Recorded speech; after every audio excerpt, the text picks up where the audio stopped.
The chainsaw revved to life, and in a mix of muffled screams of pain, blood splatter, and guts falling to the ground, the chain's blades cut through the body like butter. Button continued to whimper and sob through the carnage, doing his best to keep focus on the blood splattering his face and body constantly, up until the rigidness of the blade's path ended and became free again. The body convulsed and bled severely as Button moved to the ground in search of the stomach, digging through each slimy and bloody organ like a carnivore devouring its meal.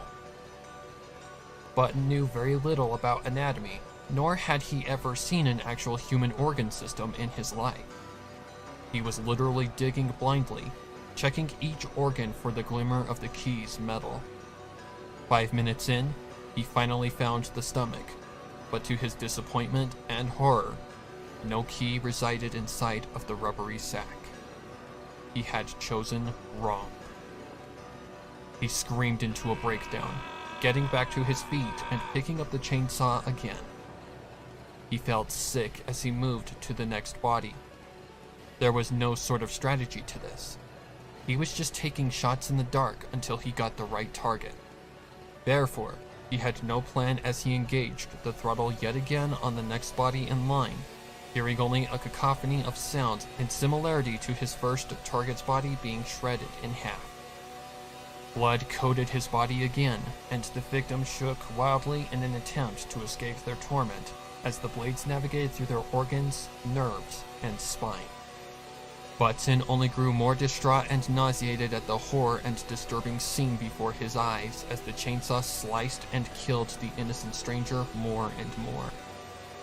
Then the rigid feeling stopped, and the lower half of his victim fell into the pile of macabre contents and unholy amounts of blood.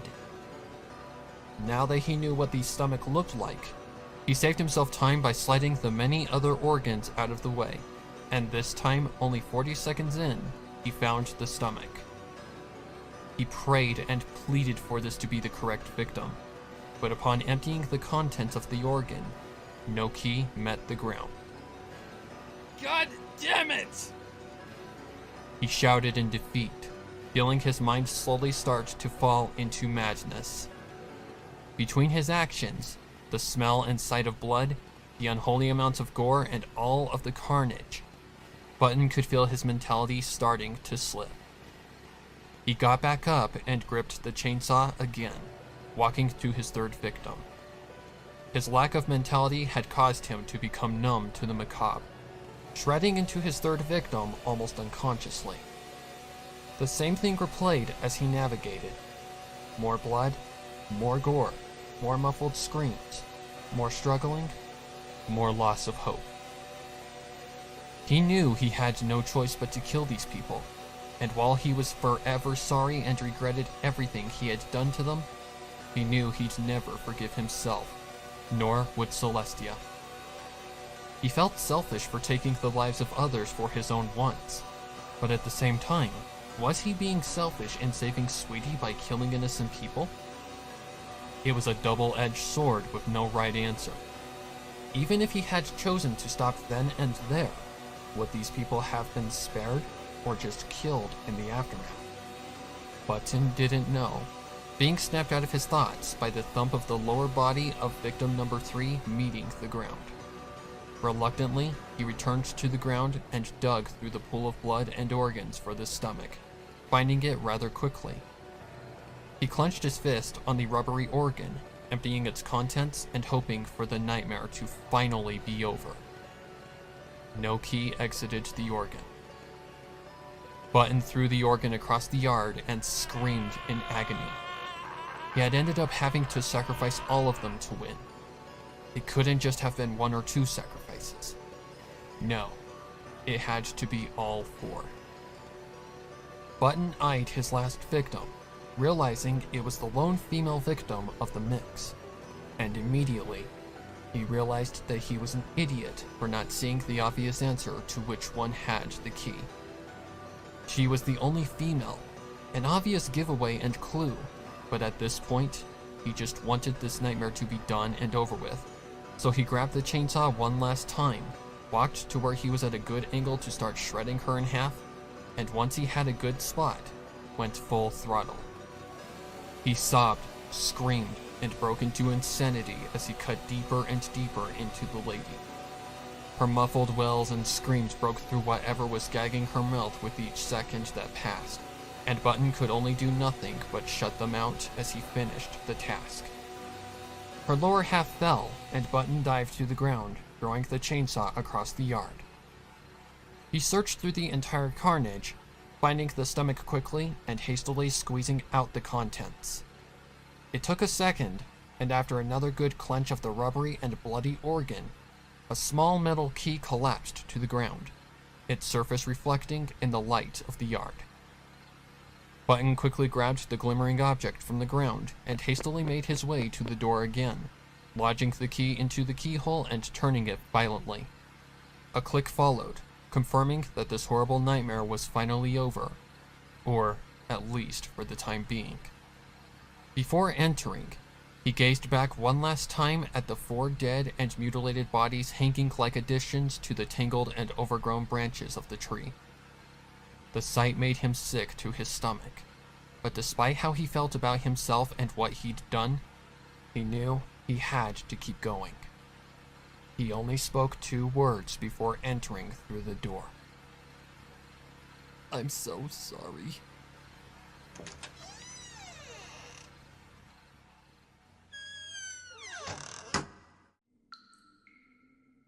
Darkness greeted Button in his wake, sitting up from the hard floor and rubbing his head.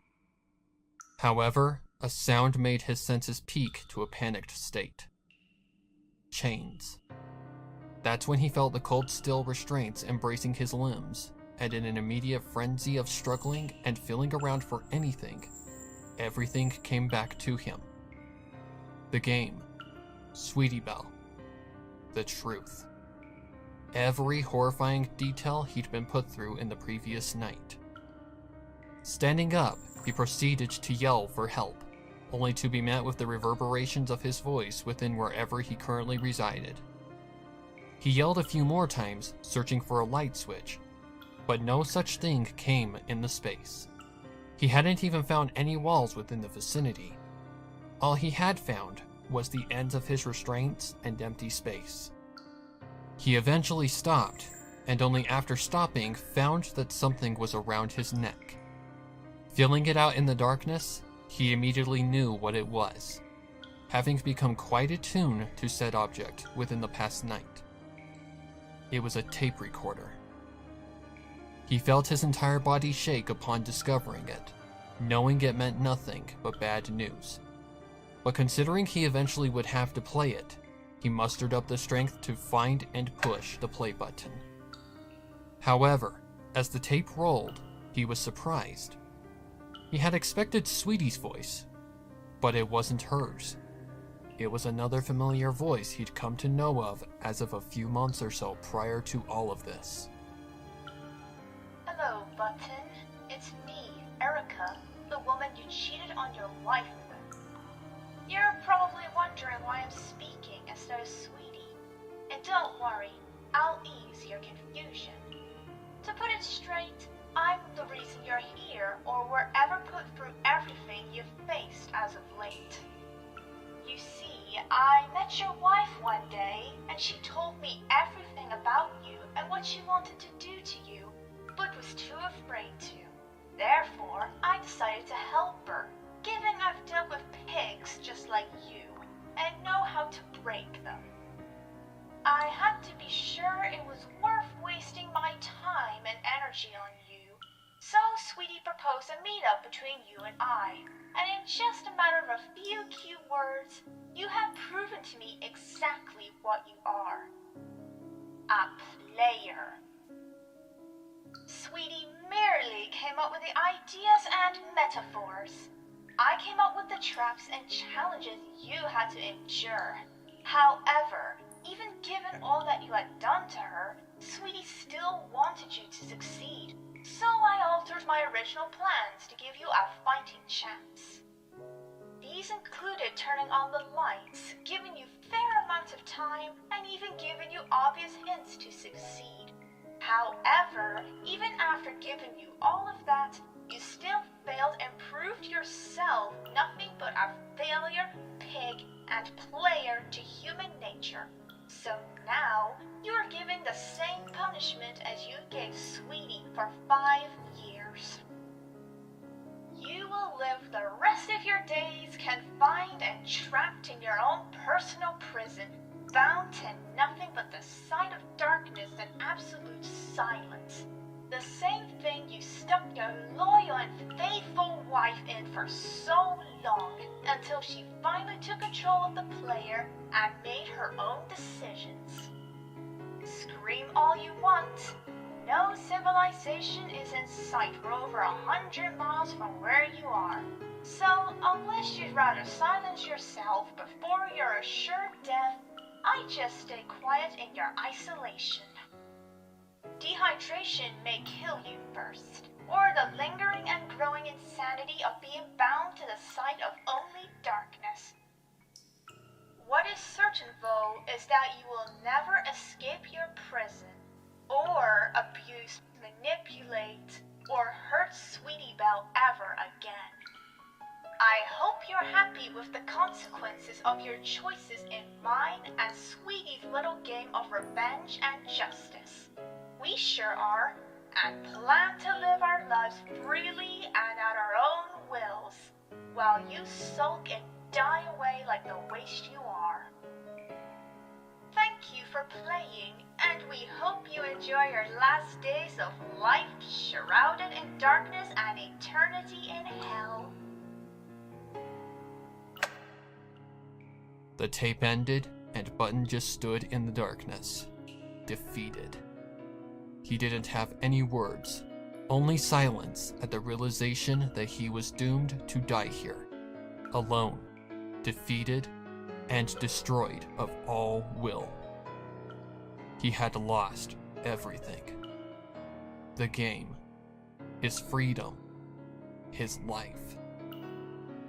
Not even Celestia could save him, and as he felt the tape recorder slip from his grasp, one last scream escaped him, devoid of any hope or light in the endless darkness.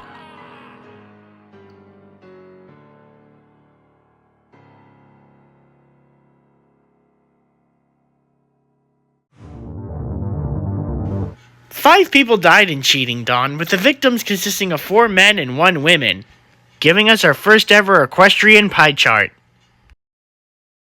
With a runtime of 72 minutes, that gives us a kill on average every 14.5 minutes.